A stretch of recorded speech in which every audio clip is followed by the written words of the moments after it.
Hello বন্ধুরা, প্রিয়া কিচেনে তোমাদের সবাইকে আরও একবার স্বাগত জানিয়ে আমি আমার আজকের ভিডিওটি শুরু করছি। তো বন্ধুরা, আশা করি তোমরা সবাই ভালো আছো। তো বন্ধুরা, দেখতেই পাচ্ছ আজকে আমি তোমাদের যে রেসিপিটি তৈরি করে দেখাবো সেটি হলো খাসির মাংস। খুব সহজে ঘরোয়াভাবে অল্প মশলায় কিভাবে খাসির মাংসটি তোমরা তৈরি করবে সেটি আজকে আমি তোমাদের দেখাবো। তো বন্ধুরা, তার জন্য আমি প্রথমে মাংসটিকে ভালোভাবে ধুয়ে নিয়েছি। এখন মাংসটাকে আমি একটু ম্যারিনেট করে রাখবো। তো বন্ধুরা, এখানে আমি নুন আর হলুদ দিয়ে ম্যারিনেট করব। অন্যান্য দিন একটু তেলও ব্যবহার করি, কিন্তু সেদিন আমি আর তেলটা ব্যবহার করিনি। এখানে অনেকে টক দই ইউজ করো তোমরা বন্ধুরা, কিন্তু আমি কিন্তু টক দই ছাড়া মাংসটা রান্না করব। সচরাচর আমাদের বাড়িতে টক দই দিয়ে মাংস রান্না হয় না। তো বন্ধুরা দেখো, এখানে আমি কাঁচা পাকা লঙ্কা, পেঁয়াজ, রসুন, আদা আর চই ঝাল আর আলুগুলোকে খুব ভালোভাবে কেটে নিয়েছি। আমরা কিন্তু মাংস রান্না করলে চই ঝালটা অবশ্যই দিয়ে থাকি। তো বন্ধুরা, চই ঝাল দিয়ে তোমরা মাংস রান্না করে দেখো, তোমাদের খেতে অবশ্যই ভালো লাগবে। তো বন্ধুরা দেখো, এখানে আমি সমস্ত মশলাটাকে একে একে শিলে বেটে নিয়েছি।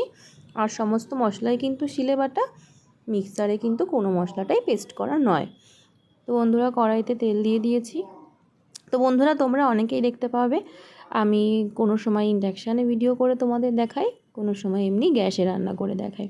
তো যেহেতু রান্নার জায়গাটা আমাদের দু জায়গায়, তো মাঝে মাঝে আমি এখানেও রান্না করে তোমাদেরকে দেখাবো আর ইন্ডাকশানে রান্না করেও দেখাবো। তো বন্ধুরা, আলুগুলো আমার ভাজা হয়ে গেছে। এবার আমি ওই সাদা তেলের ভেতরে একটু সর্ষের তেল অ্যাড করে নিয়েছি। তার মধ্যে একটু তেজপাতা আর দুটো শুকনো লঙ্কা ফোড়ন দিয়ে নিয়েছি। তো বন্ধুরা, এর মধ্যে পেঁয়াজটাকে দিয়ে নিলাম ফার্স্টে। পেঁয়াজটা একটু ভাজা ভাজা হয়ে গেলে আদা রসুন বাটাটা দিয়ে দিলাম।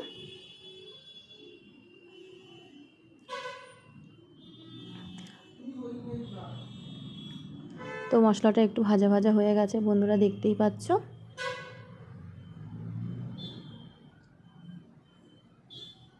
তো বন্ধুরা, এবার আমি শুকনো লঙ্কা বাটাটা দিয়ে দিয়েছিলাম। এখানে শুধু শুকনো লঙ্কা বাটা নেই কিন্তু বন্ধুরা, কাঁচা যে পাকা লঙ্কা সেটাও কিন্তু আমি মিক্সড করে দিয়ে নিয়েছি। এতে কিন্তু খুব সুন্দর রং আসবে।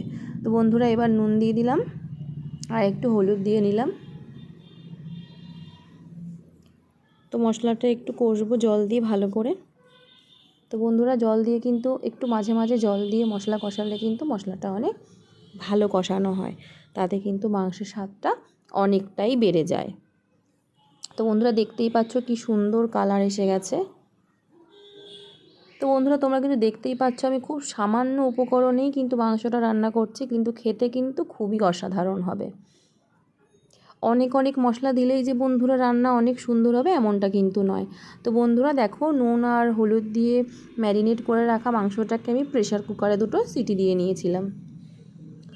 তো তারপর সেই মাংসটাকে আমি স্টক থেকে ছেঁকে নিয়ে মশলার মধ্যে দিয়ে একটু কষে নেব। স্টকটা কিন্তু ফেলবো না বন্ধুরা, স্টকটা কিন্তু মাংসের মধ্যেই দেব, কিন্তু সেটা একটু পরে।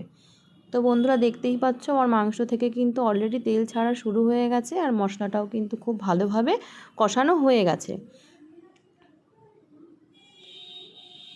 তো বন্ধুরা, আমি নতুন নতুন ভিডিও করছি, তোমরা কিন্তু আমার পাশে থেকো, আমার সাথে থেকো।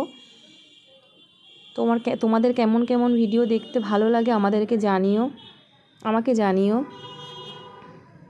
তো বন্ধুরা দেখো, আমি এর মধ্যে কিন্তু চই ঝালটা অ্যাড করে দিয়েছি, তোমরা দেখতেই পেয়েছো। তো এবার যে মাংসের যে স্টকটা ছিল সেটা কিন্তু আমি দিয়ে নিলাম। তো দিয়ে এবার আমি কিছুক্ষণের জন্য মাংসটাকে ঢাকা দিয়ে নেব। তো বন্ধুরা, ভেজে রাখা আলুগুলোকেও আমি দিয়ে নিলাম। দেখতেই পাচ্ছ বন্ধুরা কত সুন্দর রং এসেছে।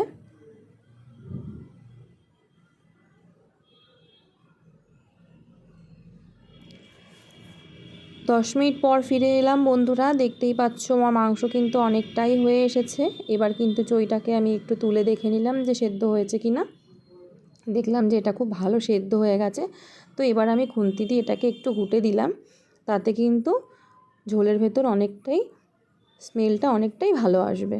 তো বন্ধুরা, আমার মাংসটা কিন্তু রান্না মোটামুটি হয়েই গেছে। আমি নামানোর আগে একটু জিরে আর একটু গরম মশলা বেটে দিয়ে নিলাম।